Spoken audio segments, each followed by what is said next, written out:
Hi, and welcome to this week's Nasty Nelson podcast, brought to you by Pickleball News Asia.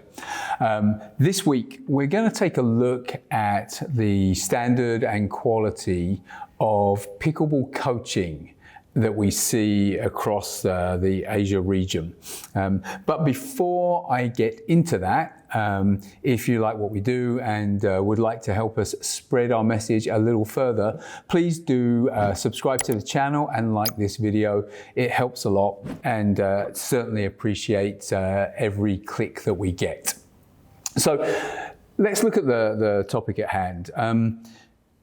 Just last week, I was at a pickleball center, and I saw resident coach on a one-on-one training session with someone that looked like a relative beginner, but they had some ability, and they were teaching them forehand drives, and they were doing forehand drives, feeding them the ball.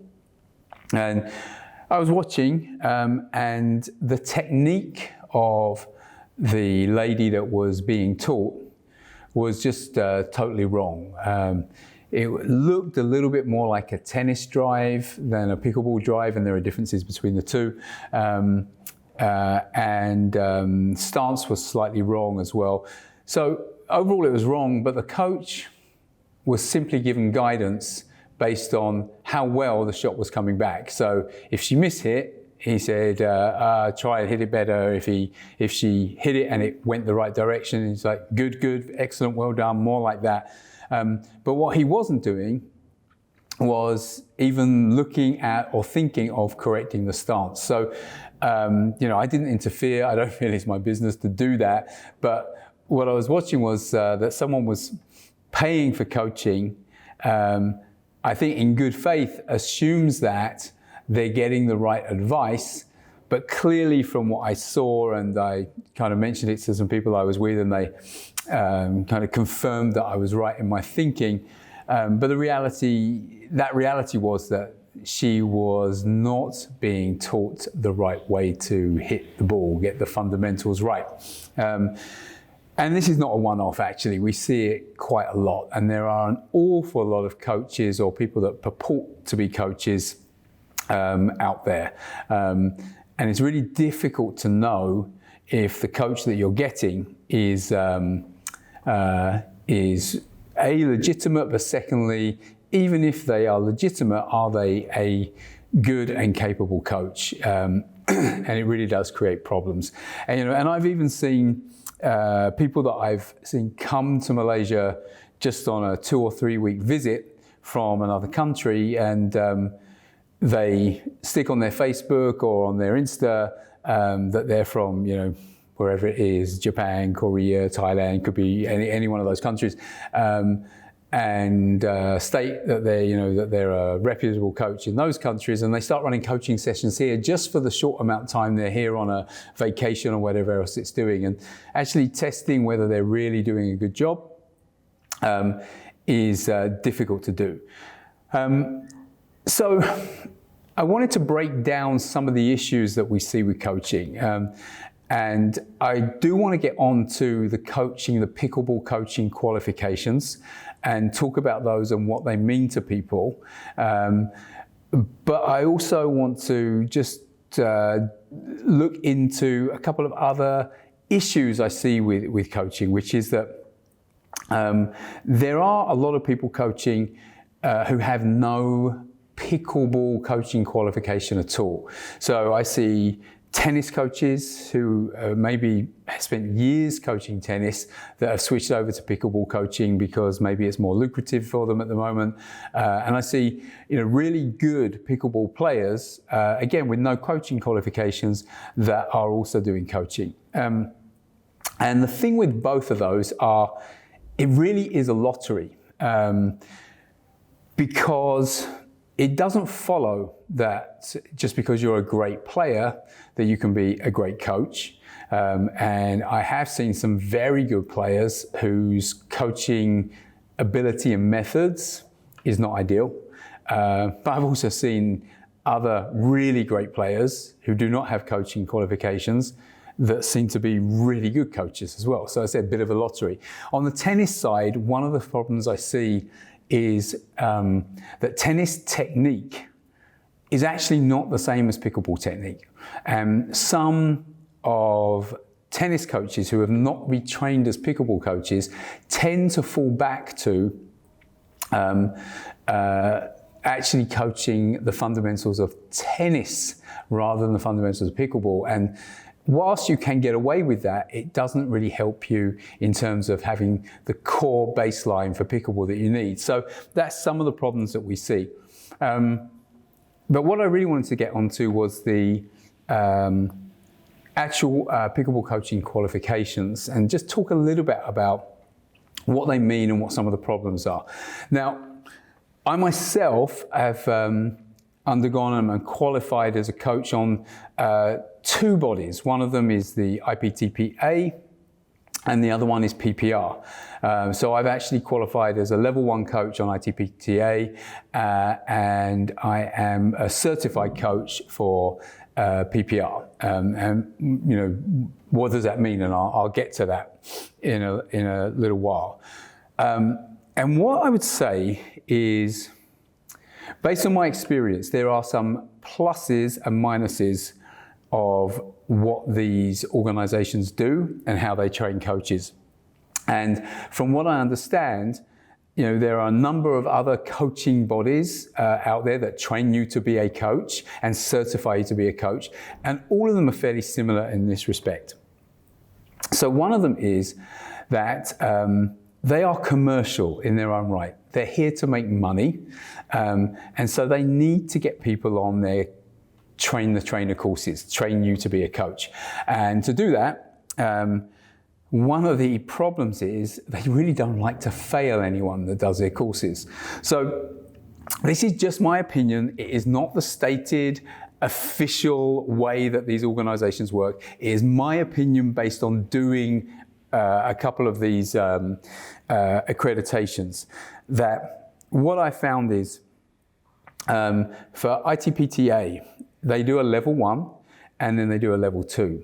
I honestly do not know what you would need to do, short of just not turning up, to not pass the level 1 certification for IPTPA. So what I'm saying is, people that, in my opinion, and it is just my opinion, do not have the ability, knowledge, or experience to actually coach, could attend that level 1 course and generally will get a pass. As far as I've seen, I'm not aware of anyone that did not pass. With PPR, again, they have different levels, but in the first level, they have different attainment standards you can get to. So you can get associate coach, which is the lowest, certified coach, and professional coach. So when I did the PPR, I got certified coach. From what I can see, again, it would be very, very difficult to do PPR, the level 1 course, and actually fail. Right? You would be able to get, it would be very difficult not to get associate coach. So what I'm saying is that if someone is a ITPTA level 1, or they've got associate coach level 1 in PPR, it does not mean they're not a good coach. But also, because these organizations are not so strict, it also means to me that they're potentially not a great coach as well. It's difficult to know. Now with ITPTA, when you move to level 2, so if you've got a level 2 coach, they have definitely been put through their paces more, and I have actually seen people failed during the level 2 session. So once you move up to level 2, it's a little bit more demanding. And again, with PPR, if you move on to the next levels, it's very demanding. And also, to get the certified professional, the pro level, you've kind of proved that you do have some aptitude. So these are just two of the coaching certifications that are out there. And what it means is, I think when you're looking at a coach and you're looking at the certification level that they've got, it's worth going to the websites of the organizations and trying to understand a little bit more about what those certifications actually mean. So for me, if I'm looking at ITPTA, if someone's level 2, I'm going to have a lot more confidence that they really do know what they're doing. If they're level 1, like I said, it doesn't mean they don't know what they're doing, but to me, it comes with a little bit more risk based on my personal opinion of what I've seen in the way that people qualify. So you would need to do, for me, if I saw someone's a level 1, I would do a little bit more background, perhaps get some referencing on them and those kind of and that kind of thing to really get an idea of how good they are. So when it comes to these organisations, what do I really think? You know, is it a scam? Is it that they're just giving away certifications just for the sake of it? I kind of see that there's some middle ground here. You know, at the end of the day, when you look at the syllabuses of all of these coaching courses, they're quite well thought through, they're good, and they do help you to be able to structure and understand how you would coach classes. The standard of the trainers can vary, and that makes a difference. But overall, there is good thinking around how they train people to become coaches. However, because they also need to make money to survive, I think they are a little lax sometimes, my personal view again, in terms of how they might let people through. So my recommendation would be, when you're looking at a coach, if you get personal recommendation, no matter what their background, their qualification or anything else, personal recommendation counts for a lot, but you need to think about the quality of the personal recommendation as well. Do good players who know what they're doing rate that coach? That's one thing that's important. But when you look at the qualification, and ultimately, I think the qualifications are still important because they do have a structure. A lot of them have thought through things like basic gameplay, the right way to hit the ball as a pickleball player rather than a badminton or tennis player.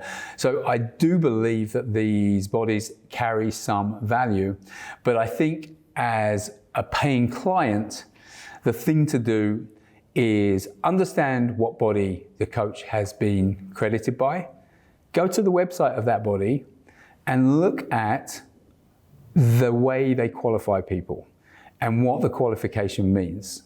And then you know when someone says I'm a level 1, I'm a level 2, I'm a pro, I'm an associate, you actually understand what it means and how far they've gone.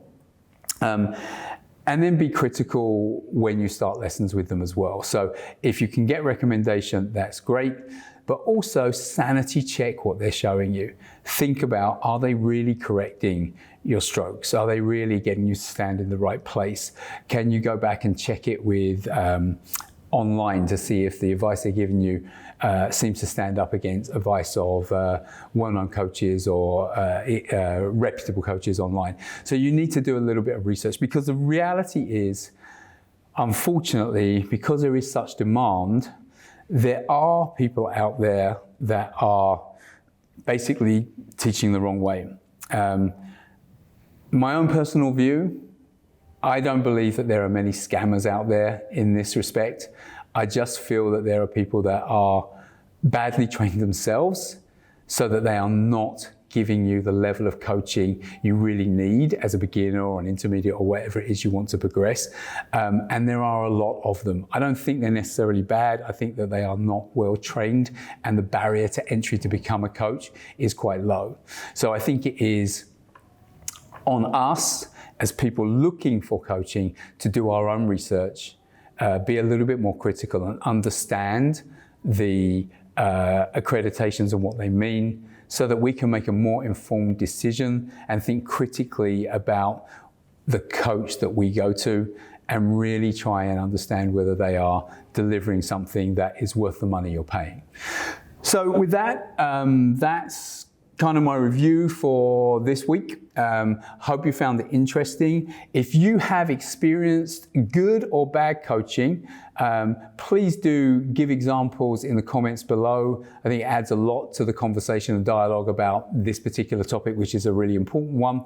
But with that, in the meantime, hope you enjoyed it and look forward to seeing you on future episodes.